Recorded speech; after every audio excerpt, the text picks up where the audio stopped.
Juan Kapitulo 6, versikulo 35. Si Jesus miingon kanila, "Ako mao ang pan nga naghatag sa kinabuhi. Ang muari kanako dili nagayod gutomon, ug ang mutuo kanako dili nagayod uhawon." Pan sa kinabuhi. Maglikon unta sa mong pagtuo, ug gagaka kami sa pagtuman sa imong mahal nga kasuguan. Ginoo na kaninyo. Santos nga Ebanghelyo sumala ni San Lucas. Wala madugay miadto si Jesus sa kalungsuran o kabalangayan. Nagwali sa maing balita mahitungod sa gingharian sa Dios. Mikuyog kaniya ang napulog duha ka tinun-an. Pila ka mga babae na naayugikan sa daotang mga espiritu o sa mga balatian. Sila mao si Maria, ginganlag Magdalena, nagikan kaniya gipagula ang pito ka yawa, si Juana, ang asawa ni Kusa, na opisyal ni Herodes, si Susana, o kapit-an pa mga babae nga mitabang kang Jesus o sa iyang mga tinun-an pinaagi sa ilahang katigayunan.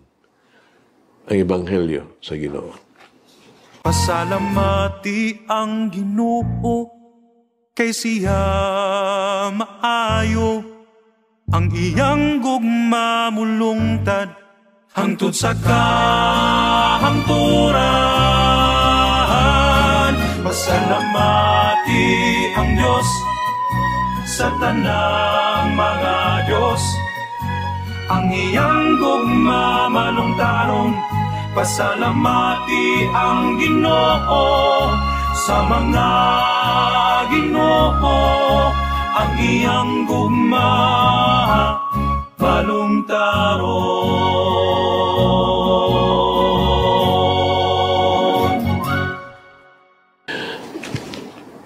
Aron mahibalo kita dugang pang banghin sa Ebanghelyo karong adlaw. Atong sabton ang mga babae nga misunod kang Hesus. Anaa si Maria nga ipalayas, no? May Magdalena, ipalayas ang pito ka demonyo gikan kaniya. Busa siya aduna kay siya gitawag to ga masulubon o makasala nga gagahapon.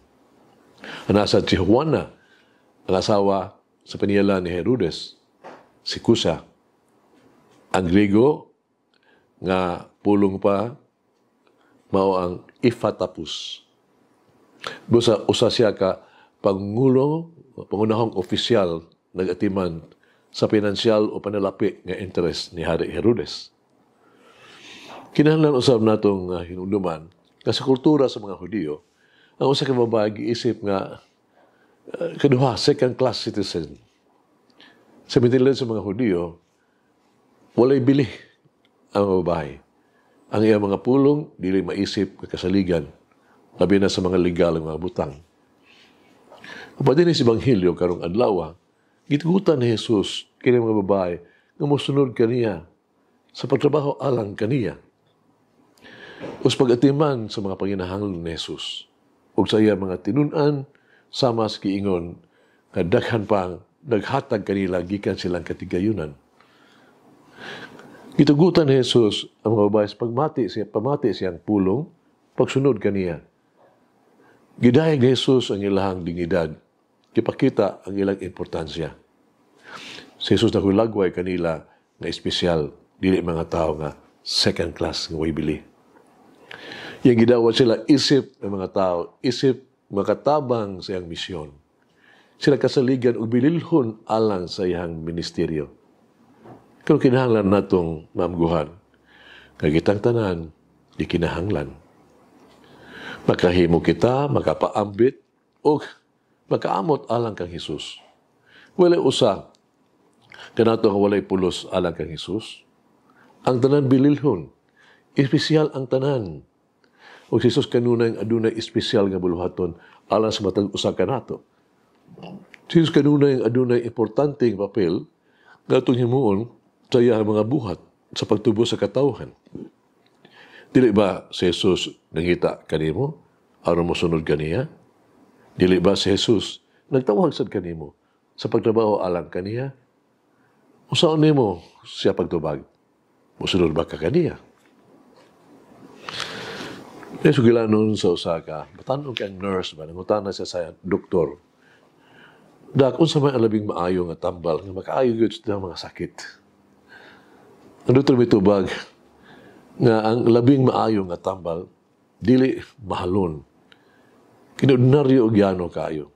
O dili gani, usa kinagitawag na itong mga medisina, gyud ba? Unsa man ka nga tambalan, ang nurse nagpadayon sa papangutana. Ang doktor may tubag, pag-alagad, care. Padayon na sa pag-alagad, magkugihon, with caring heart. Pag-aampo kita, o among Ginoong Hesukristo, among tigpanalipod o tiggana. Salamat kaayo sa imuhang pagsalig. Daghang salamat sa pagpadayon sa mga regalo, mga gasa. Uban kayo mo nahibalaan ako na mahimo ako ang labi pang maayo. Daghang pa ako makahatag. Ma-improve pang nako ako ang believe worth. Salamat kaayo sa imong mga grasya. Salamat kaayo sa imong mga gasa. Uban kanimo ako mo lampos. Mahimo kong mabubungahon.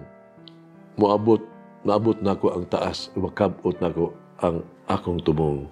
Amen. O Mary, teach me to serve without seeking recognition. Malangin ang Diyos magagangom sa tanan, Amahan, Anak, Espiritu Santo. Amen. May the Lord of the divine mercy bless us all, heal us from all diseases and suffering. Ayun unta niya kita, tanang mga sakit na sa lawas, o sa kalag, body and soul. In the name of the Father, the Son, and of the Holy Spirit. Jesus, I trust in you. Amen.